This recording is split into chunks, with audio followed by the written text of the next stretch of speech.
12তম ওভারে ওয়ানিন্দু হাসারাঙ্গাকে টানা 3 বলে 3টি ছক্কা মেরেছেন তাওহিদ হৃদয়। সেই 3 বল বাংলাদেশের জয়ের পথে রেখেছেন গুরুত্বপূর্ণ অবদান। যদিও শ্রীলঙ্কার বলে ছক্কার হ্যাট্রিক করে পরের বলেই এলবিডব্লিউর ফাঁদে পড়েন হৃদয়। 4টি ছক্কা ও একটি ছাড়ে 20 বলে 40 রানের অসাধারণ এক ইনিংস খেলেছেন এই মিডল অর্ডার ব্যাটার। বিপত্তি ঘটেছে হাসারাঙ্গার সেই ওভারে মারা হৃদয়ের দ্বিতীয় ছক্কায়। স্লগ সুইপে ডিপ স্কোয়ারের উপর দিয়ে 88 মিটারের বিশাল ছক্কা হওয়া বলটি গ্যালারিতে এক বাংলাদেশি সমর্থক হাতে জমা করার চেষ্টা করেন। যুক্তরাষ্ট্র প্রবাসী সেই সমর্থক বল তালুবন্দি করতে ব্যর্থ হন। বল এসে তার পায়ে মধ্যভাগে এসে পড়ে, সঙ্গে সঙ্গে জখম হয়ে রক্ত জমাট বাঁধে সেই জায়গায়। বাংলাদেশের জয়ে সেই সমর্থক ভুলে গেছেন পায়ের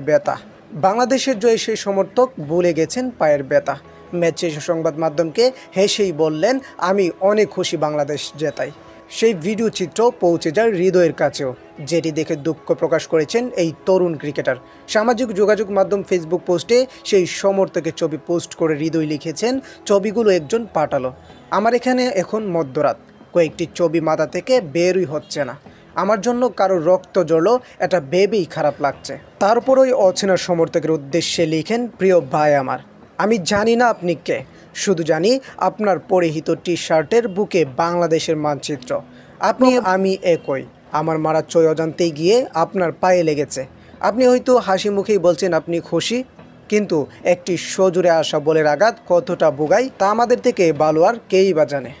প্রি রিভিউতে যাওয়া সেই সমর্থককে বুকে নিতে চান হৃদয়। লিখেছেন, কখনো দেখা হলে আমাকে বুকে জড়িয়ে নিয়েন, মাথায় হাত বুলিয়ে দিয়েন। আপনার কষ্টে আপনার এই ছোট ভাই ব্যতীত।